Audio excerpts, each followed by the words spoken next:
welcome to the next episode about the Zastava M90. And this is a 556 by 45 Zastava. Tons of questions if those Zastavas can actually run steel cased ammo. So here is what I'm going to do now. This is a 30 rounds magazine, and as you can see, evenly split, 15 rounds brass cased and the 15 rounds of Wolf steel case. This is what I'm using, the Wolf steel case made in Russia. So on the Taiwanese Wolf it says, because this box was made in Taiwan, it says gold, but this should be the gold now. Right? And we'll see how this ammo mix together. So let me slide in that mag. Alright, mag is in the chamber. I'm going to stand up right now because I'm going to rotate the rifle at the same time too, from the different positions, so we're going to have a double whammy on that magazine. Let's see how this is going to end up.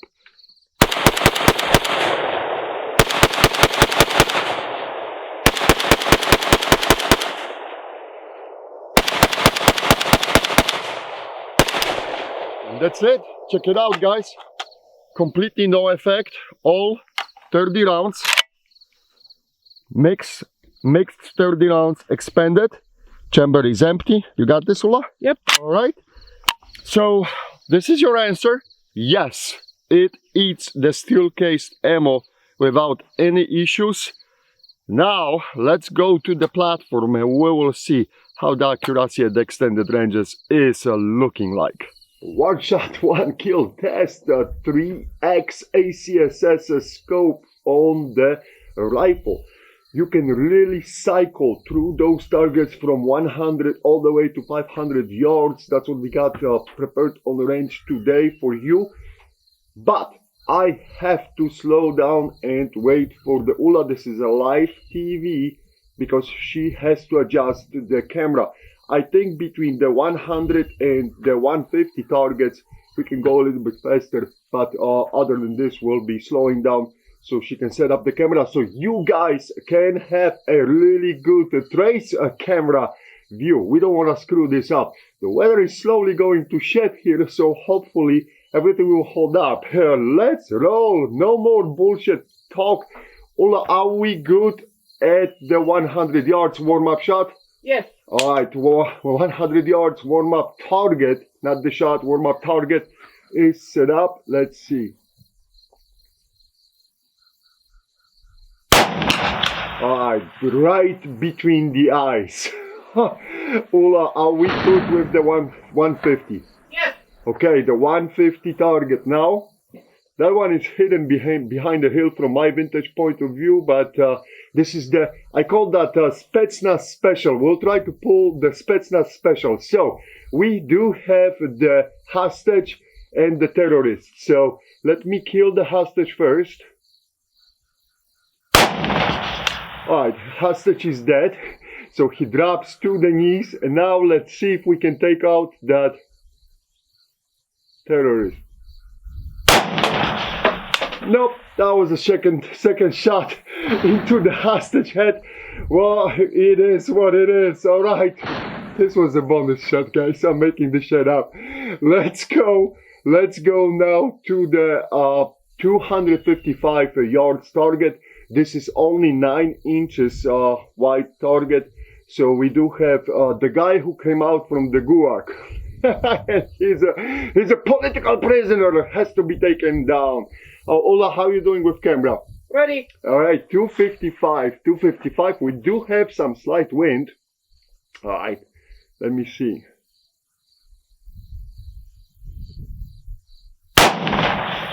Boom.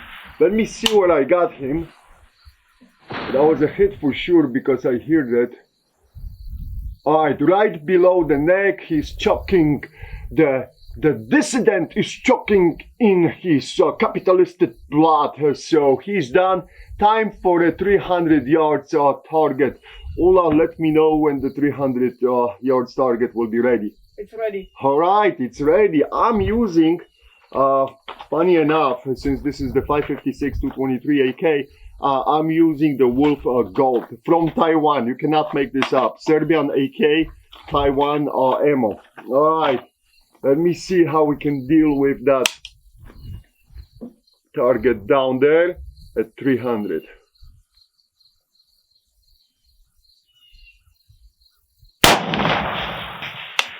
Boom, that's a hit. Let me see where I hit it. A little bit on the right shoulder. I try to, you guys may not see this, there is some breeze going on. So I'm kind of, you know, that shot drifted a little bit to the right. And it's consistent with drifts from 255. So for 325 yards, again, we're going to the skinny Guac escapee. This guy is only 9 inches wide. He was obviously not fed very well, so didn't grow much. So there's not much real estate to work with. So I will probably hold on the left side a little bit. Ula, are we ready with that target? We're ready. Oh, hey, we are ready.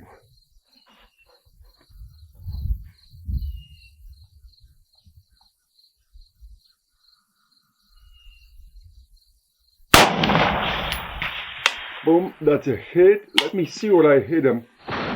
Okay, oh, on the left side, guess what? That's exactly what I was aiming. Either way, the Guac boy is done. Hula, we'll be moving to the 350 yards. How are we doing with that?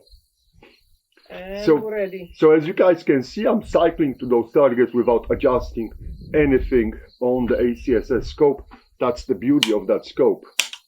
And it's a 3x power, it's a really fast scope, fast reticle. You can keep cycling to those targets without blinking your eye. But since we're doing a nice show here, I'm trying to pay a little bit better attention for you guys. Boom, that's a nice hit again. And let me see, wow, lie right on the left side of that blob. So we are perfectly fine. The reticle is working great. Ula, time for the 400 yards target. Let me know when we are ready. As you guys can see, again, this is just a very simple setup. No magic here. I'm just running this AK basically how it was sold to me, with now the addition, of course, that 3x. This is our annihilator combo. And yes, the 545 and 556 option is the same. This is with the master mount, and so far so good. Works really well. How are we doing with the target? Ready. Target is ready at 400. As I said, live TV, guys, no cheating here.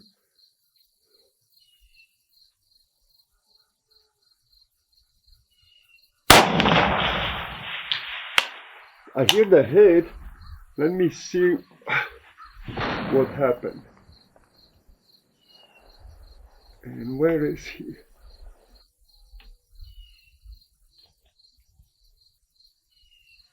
I think we are low on the bottom screw. Let me shoot one more time. Let me make sure that I'm not bullshitting you guys.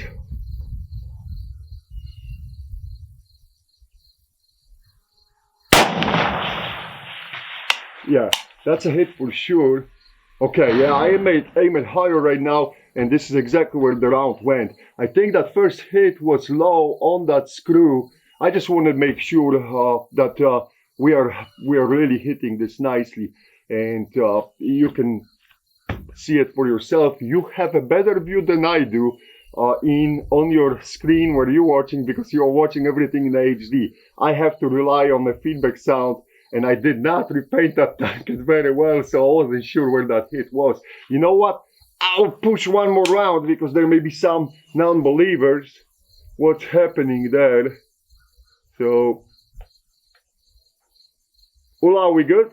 No. Nope. Oh, she was already going to the 450. Yeah, I did. Okay. All right, one more shot at that 400 yards.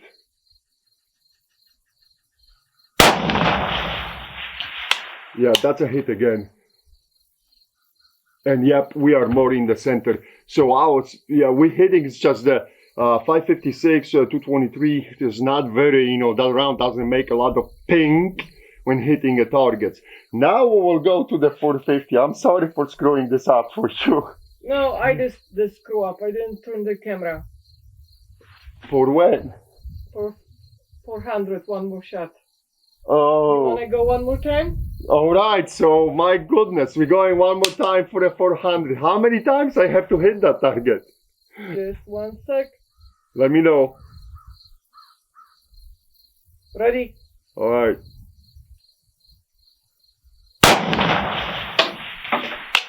All right. And yeah, that in the center. So, do we have this on camera this time? Yep. All right, we do. Let me reposition myself because now we're going to that far right. That's a 450 yards target. Let me set up the spotting scope a little bit better. There we go. And yes, this is again just the 9 inches, another SKP, 9 inches wide SKP from the GUAC at the 450 yards. This is getting interesting right now, guys. Let's see if we can whack that guy. No escaping from the Soviet Union. This is actually a Serbian gun, not the Russian. So, but no escape from communism. There you go.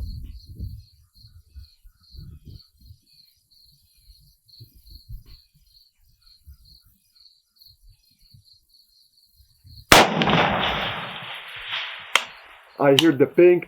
There was some slight breeze I started feeling on my right side. I push it to the right. Let me see. And the hit is dead in the center. Enough with the bullshit talk. 500 yards. This is the last target. This is probably a failed Olympic runner. He did not win the gold medal for the socialistic paradise. He has to be taken out. That's why he runs so far, right? The guy can run. Let me see if he can outrun the bullet. Nobody escapes from the socialistic paradise.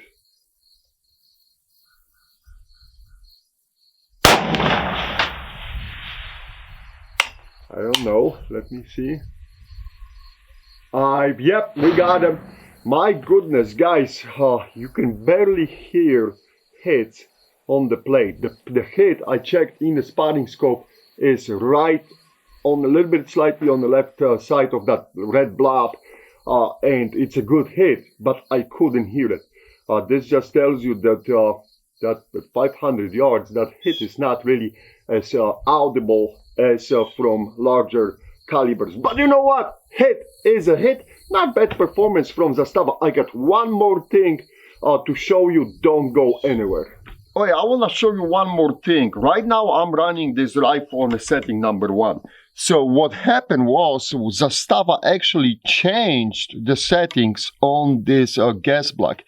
Before that, number 1 was basically a gas cutoff, and that's it. And you had to run on number 2 setting. Right now they say that you should run the number 2 setting only for the break period, and after 250, 300 rounds, switch to 1 and you will be perfectly fine. That's what I did. I'm way past 250 rounds and I was running on the 1 and it cycles perfectly fine. So the settings right now are 1 for the normal operations, 2 for I guess a little bit dirtier environment, and 3 for a total crapola when you are in the dust moon like Nevada desert or Iraq and shit like this. So 3 different settings, and but you are normally run this rifle on the number 1, and I think they have to update manuals for that. So you may want and check on that in the manual when you're receiving that M90, what it's saying, but the new settings are that it is perfectly okay to run this rifle on the gas valve number 1. And let me juggle here. I want to show you how you're changing it. It could be a little bit difficult, but you want to slide the bullet, or preferably screwdriver, lift the dot. This works like a retention pin, but don't block it anything, and then you will push these. See how they rotating? So you will push this and go to another setting, and like carefully, you don't want to overshoot. Up, there you go, and you will drop the pin to number 2. So no magic, you can do that on the fly. You don't have to disassemble the rifle. Of course, I don't have a round in the chamber here, but you know, just safety, right? Common sense. So again, we'll lift, And let me see if I can push it that way now. Yep, it went nice. Once you start moving it, it moves nice, huh? I don't want to overshoot it again. Fine, there you go. And you can drop it. And let me push it a little bit. I think I can do better than this. And yep, it should be in that hole. The retaining pin. We'll make sure we'll load them. I see the pin. Still, I screw up a little. There you go. Boom, it clicked now. So you gotta be careful like how you're doing it and make sure everything falls into the position where it should. Let me shoot a few rounds to make sure I'm cycling on it. You know, that's why I'm keeping my mufflers, and I will just shoot down the range to see how we adjusted it. Yeah, it's working perfectly fine. So we're good. I did the good job, and it is looking good. Now I can take off my mufflers. So there you have it, guys. The complete basically we went through the shooting, dumping different ammo types from the magazines, and making sure it's cycling the steel ammo. Rifle is past 1,000 rounds overall with everything accumulated, and accuracy up to 500 yards seems to be fine. We did have some screw ups with that camera today, right? But that's on me. And I was running for the test. I didn't show you, I think. Maybe I flashed the box, but this is the 223 Wolf. This is not my favorite ammo for the 5.56. I would rather go with 62 grainers for the accuracy and things like this. Or even 77. 77 grain is my favorite ammo, and this is 1-7 barrels, so that barrel can handle this. We may try 77 grainers. Maybe we can stretch the legs out to 700 at some point on that Zastava, and we'll see how it does with that. But for now, you know that with Annihilator, you really can cycle through those targets and have tons of fun without any issues. And this is just a basic 3x scope.